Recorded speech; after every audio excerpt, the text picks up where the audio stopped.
Bienvenida o bienvenido a esta exploración. Hoy nos vamos a sumergir en un periodo, un periodo inmenso y fascinante, la prehistoria. Esa etapa larguísima del pasado humano, la que va justo antes de que tuviéramos escritura. Tenemos aquí delante unos materiales, unos textos que nos van a servir de guía. Desgranan un poco qué fue la prehistoria, cómo evolucionamos los primeros humanos y cuáles fueron esas grandes transformaciones, ¿no?, de la vida en tiempos tan remotos.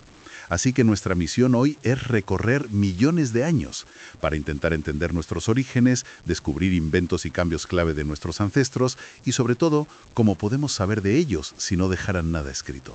Nos lanzamos a este viaje en el tiempo. Exacto. Y fíjate en la escala, es que es tremenda. La prehistoria abarca, pues, casi el 99% de la existencia humana en la Tierra. Es un lienzo temporal gigantesco, vamos. Y bueno, intentaremos esbozarlo hoy basándonos en estas fuentes que comentas. Vale, pues para empezar a situarnos, lo primero es la definición. ¿Qué diferencia clave marcan estos documentos entre prehistoria e historia? Pues mira, la gran frontera, como señalan los textos, es la invención de la escritura. Allá por el 3250 a.C., más o menos, en Mesopotamia. Todo lo que pasó antes, desde que aparecen los primeros ancestros humanos hace unos 4,4 millones de años, hasta ese momento, todo eso es la prehistoria.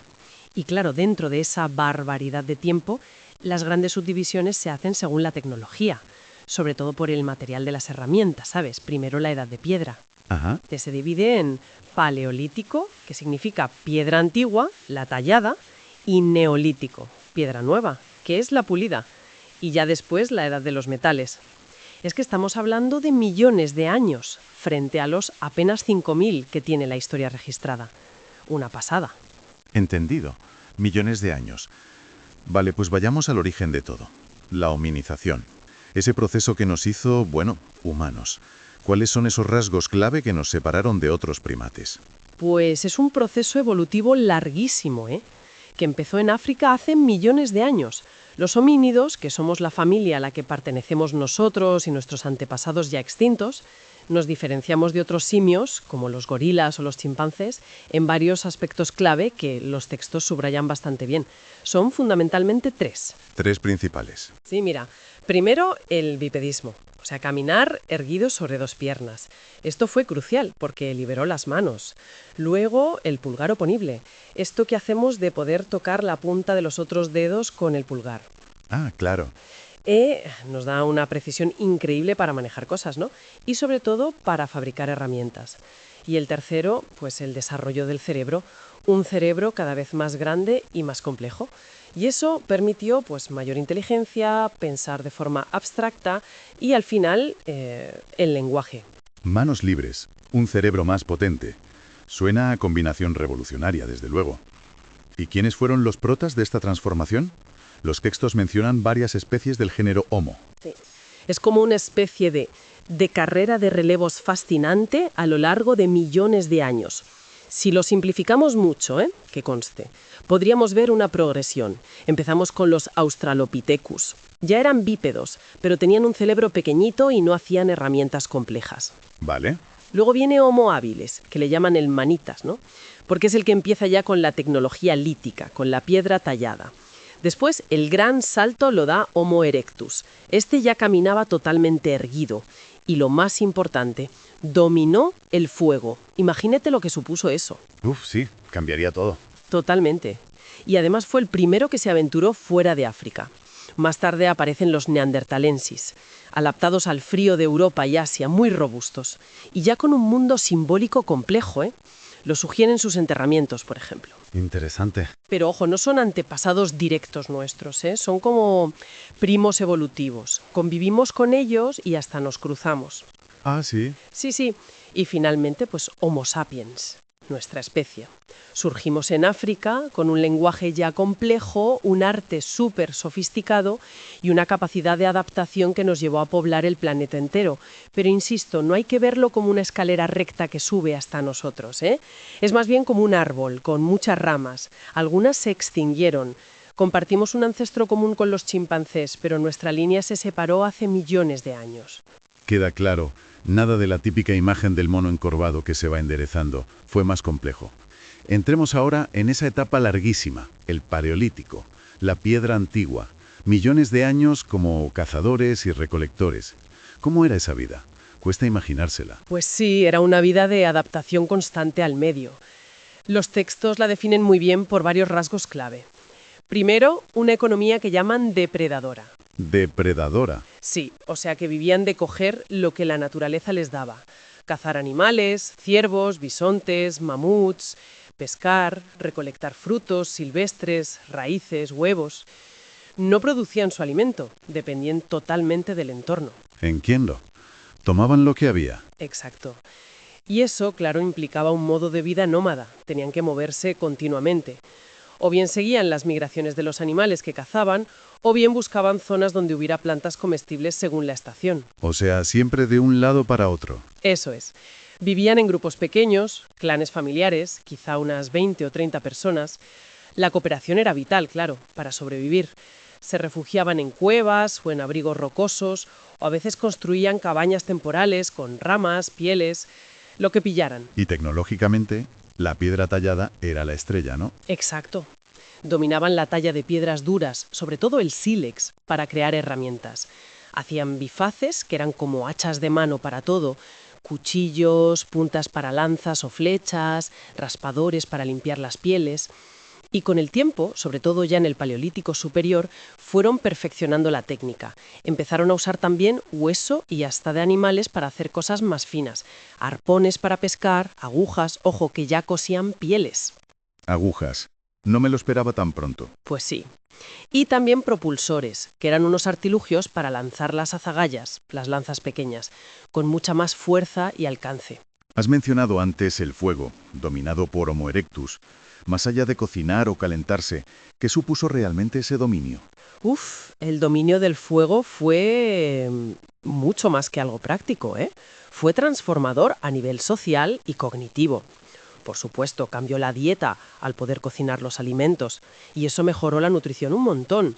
Permitió alargar las horas de actividad más allá de la luz del sol. Les dio protección contra los depredadores por la noche. Pero también, y esto es muy importante, seguramente reforzó los lazos sociales. ¿Cómo? Pues imagínate al grupo reunido alrededor de la hoguera. Era un espacio para compartir, para estar juntos, quizás para contar historias, para reforzar la identidad del grupo. Pudo ser el germen de la cultura compartida, ¿sabes? Entiendo. El calor del hogar, literalmente. Y aquí es donde la cosa se pone todavía más interesante, ¿no? Porque en el Paleolítico superior, ya con Homo sapiens y también los neandertales, surge el arte. Sí, es un momento emocionante en la evolución humana. Aparecen las primeras manifestaciones claras de pensamiento simbólico, de una mente abstracta. Por un lado tenemos el arte rupestre. Las cuevas pintadas. Exacto. Esas increíbles pinturas y grabados en las paredes de cuevas como Altamira, aquí en España, o Lascaux en Francia, representaban animales sobre todo, bisontes, caballos, ciervos, y con un realismo asombroso, a veces usando varios colores. ¿Y se sabe para qué lo hacían? Bueno, seguro no se sabe. Se piensa que podrían tener funciones mágicas, en plan rituales para propiciar la caza, ¿sabes? O quizás estaban ligadas a mitos, a historias que se contaban. Pero claro, eso ya es interpretación. Y por otro lado está lo que llamamos arte mueble, o sea, objetos que se podían transportar. ¿Cómo qué? Dadas, pechos enormes, vientre, caderas, muy voluminosas. Las he visto en fotos. Impresionan. Sí, se interpretan como símbolos de fecundidad, ¿no? Ligados a la preocupación por la supervivencia, por la continuidad del grupo. Estatuillas femeninas exageradas hace decenas de miles de años. Eso rompe bastante con la imagen simplista del cavernícola solo preocupado por cazar, ¿verdad? ¿Qué nos dice eso sobre su visión del mundo? Pues nos dice que tenían un mundo interior complejo, ¿eh? Que sus preocupaciones iban más allá de la subsistencia inmediata del día a día. Pensaban en la fertilidad, en la vida, en la muerte. Y hablando de muerte, los enterramientos que hacían los neandertales, que a veces incluían objetos junto al difunto, lo que se llama ajuar funerario. Ajá. Sugieren que ya tenían rituales y posiblemente creencias en un más allá, o al menos un tratamiento especial hacia sus muertos. Todo esto apunta a una mente simbólica, capaz de abstracción, muy parecida a la nuestra, en el fondo. Hemos visto millones de años de vida nómada, de caza y recolección. Cuesta imaginar un cambio más radical que lo que vino después, ¿no? ¿Qué fue lo que desató esa revolución neolítica hace unos 12.000 años? Fue efectivamente una revolución en toda regla y coincide, no por casualidad, con el final de la última glaciación. El clima global cambió, se volvió más cálido, más estable, y eso hizo que cambiaran los ecosistemas, la vegetación, la fauna. Quizás la caza mayor tradicional, los grandes animales, empezaron a escasear en algunas zonas y los grupos humanos tuvieron que buscarse la vida, ¿no? Buscar alternativas. Y en una región concreta, lo que llamamos el creciente fértil, en Oriente Próximo, Mesopotamia, por ahí. eso es, entre los ríos Tigris y Éufrates, y hasta el Nilo. Pues allí encontraron una solución que cambió la historia para siempre. Descubrieron que podían cultivar plantas. Observaron la naturaleza y aprendieron a sembrar y cosechar cereales como el trigo y la cebada y también legumbres. Y a la vez empezaron a domesticar animales, ovejas, cabras, cerdos, vacas. Pasaron de ser depredadores, de tomar lo que había, a ser productores. Por primera vez controlaban la producción de sus propios alimentos. Y ese control sobre la comida, imagino que lo cambió absolutamente todo. Absolutamente todo. Es que piensa, la agricultura exige quedarse en un sitio fijo para cuidar los cultivos. Así que surge el sedentarismo. Dejan de ser nómadas. Y claro, al quedarse en un sitio, empiezan a construir viviendas más permanentes. Surgen las primeras aldeas estables, normalmente cerca de ríos, por el agua. Casas de barro, quizá. Sí, cabañas de barro, cañas, ramas. Luego ya casas de adobe, incluso de piedra. Y al tener comida de forma más regular, más asegurada, pues la población empieza a aumentar. Y como ya no todo el mundo tiene que dedicarse a buscar comida todo el santo día, empieza a haber gente que se especializa en otras cosas. Surge la especialización del trabajo. Claro. Hay agricultores, hay ganaderos, pero pronto aparecen también artesanos, gente que se dedica a hacer herramientas mejores, o cerámica, o tejidos, y todo esto lleva a una sociedad más compleja. Empiezan a generarse excedentes, o sea, sobra comida, y con los excedentes pues empieza la desigualdad social. Ah, ¿ya empezamos? Sí. Surgen líderes o jefes que son los que gestionan esos excedentes, los que organizan las tareas comunes, la defensa de la aldea, la construcción de canales de riego, y que empiezan a acumular riqueza y poder. Es el germen de las jerarquías sociales que llegan hasta hoy. Comprendido. Y tecnológicamente, ¿cuáles son los grandes hitos del Neolítico, según estos materiales? Bueno, la piedra sigue siendo importante, claro, pero ahora la técnica cambia, se pulimenta. Frotándola consiguen herramientas con filos mucho más resistentes y eficaces. Y aparecen herramientas nuevas, específicas para la agricultura. Las hoces para segar el cereal, las azadas para cavar la tierra, los molinos de mano para moler el grano y hacer harina. Herramientas para la nueva economía. Exacto. Pero quizás los dos grandes inventos del Neolítico son la cerámica y el tejido. La cerámica fue fundamental. ¿Por qué? Porque al ser sedentarios y tener excedentes, necesitaban recipientes para almacenar el grano, los líquidos y también para cocinar los alimentos. Empezaron a hacer vasijas de barro cocido. ¿Y el tejido? Y el tejido también. Con la invención del uso para hilar y del telar, empiezan a fabricar telas. Usaban fibras vegetales como el lino o animales como la lana de las ovejas que habían domesticado. Adiós a las pieles como única opción. Un cambio radical en la vida cotidiana. ¿Y el arte neolítico? Siguió la línea espectacular del paleolítico, de las cuevas. Pues cambia bastante, la verdad. El arte rupestre, las pinturas en roca, se vuelven más esquemáticas, menos naturalistas, ¿sabes? Más como símbolos. Y representan más escenas de grupo. Gente cazando, recolectando, bailando, a menudo al aire libre, no tanto en cuevas profundas. Pero la gran protagonista artística del Neolítico es la cerámica. La decoraban muchísimo con incisiones, con impresiones. Aquí en la península ibérica es famosa la cerámica cardial, decorada con la concha de un berberecho. Ah, sí, o también con pinturas geométricas. Y siguen apareciendo figurillas como las Venus, pero quizás ahora más relacionadas no solo con la fecundidad humana, sino también con la fertilidad de la tierra, ¿no? Como diosas madre que protegen las cosechas. Interesante cómo cambia el foco. Y después de la piedra pulida llegó el metal. ¿Qué supuso la metalurgia? Que empieza ya a despuntar hacia el final del Neolítico, ¿no? Sí, es otro salto tecnológico brutal, con unas consecuencias sociales enormes. La capacidad de extraer metales del mineral y trabajarlos, la metalurgia, se desarrolló por etapas. Primero fue el cobre. Es lo que llaman calcolítico o edad del cobre. El cobre es relativamente fácil de trabajar, incluso golpeándolo en frío, pero es blandito. Lo usaban sobre todo para adornos y algunas herramientas, pero no superaba del todo a la piedra. Vale, el primer intento. Año consigues bronce. Y el bronce sí que es mucho más duro y resistente. La edad del bronce. Exacto. Y esto sí que permitió fabricar armas, espadas, escudos, cascos y herramientas mucho más eficaces que las de piedra o cobre. Y además, la búsqueda de estaño, que no es tan común, impulsó muchísimo el comercio a larga distancia. Claro, había que buscarlo donde estuviera. Efectivamente. Y finalmente llegó la edad del hierro. El hierro es más abundante que el cobre o el estaño, pero tiene un problema. Es mucho más difícil de trabajar. Necesita temperaturas altísimas para fundirse. Dominar la metalurgia del hierro requirió un avance tecnológico mayor, hornos más potentes. Pero claro, las herramientas y armas de hierro eran aún más duras y eficaces. Los pueblos que dominaron el hierro tuvieron una ventaja militar decisiva. Mejores herramientas, mejores armas. La historia de siempre, ¿no? ¿Qué otros impactos tuvo esta edad de los metales? ¿Y qué hay de esos inventos que siempre asociamos a los inicios de la civilización, como la rueda? Pues el impacto fue tremendo, ¿sí? Las nuevas herramientas de metal, como el arado tirado por animales que también se desarrolla en esta época, aumentaron enormemente la producción agrícola. ¿Podían cultivar más tierra y mejor? Las armas de metal, claro, cambiaron la naturaleza de la guerra. La hicieron más organizada y probablemente más mortífera. ¿Y la rueda, qué decías? La rueda. Fundamental.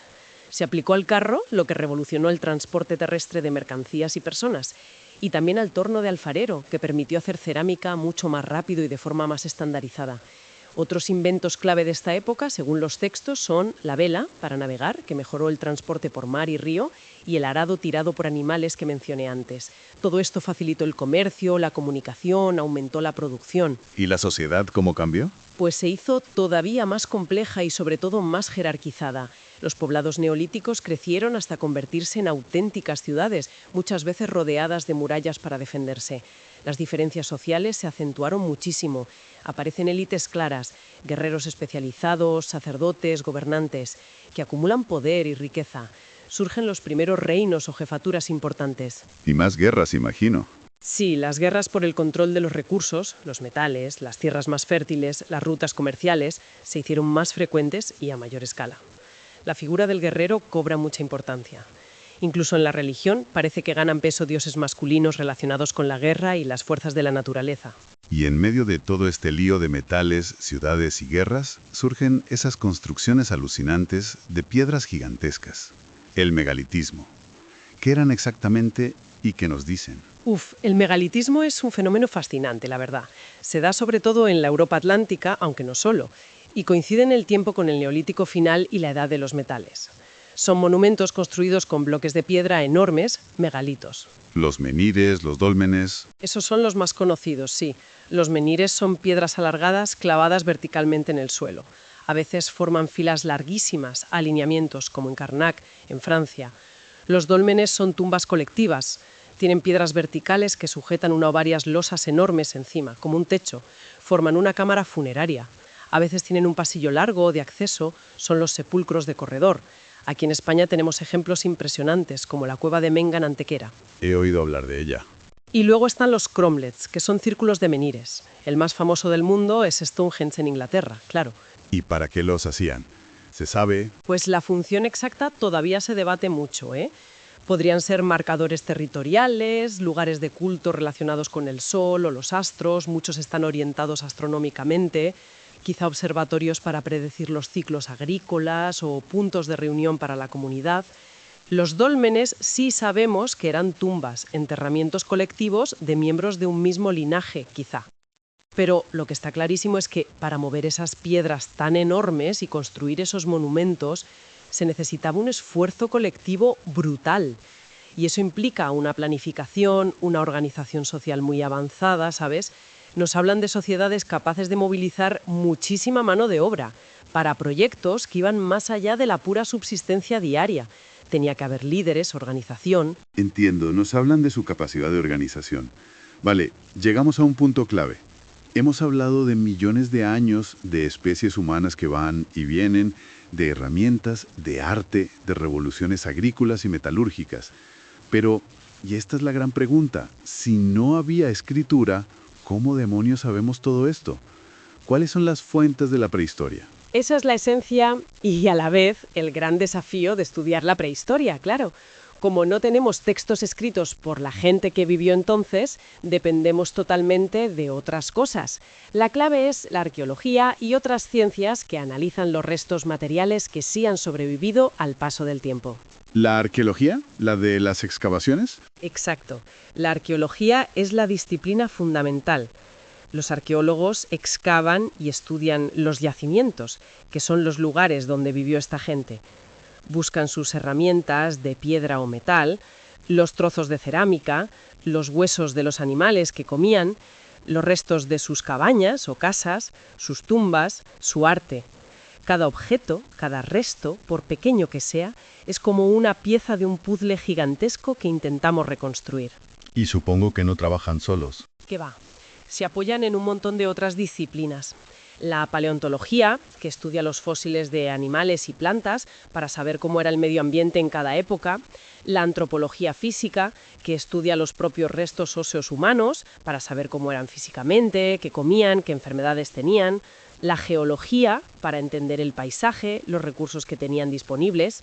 Y además utilizan métodos científicos muy sofisticados para datar los hallazgos, para saber de cuándo son.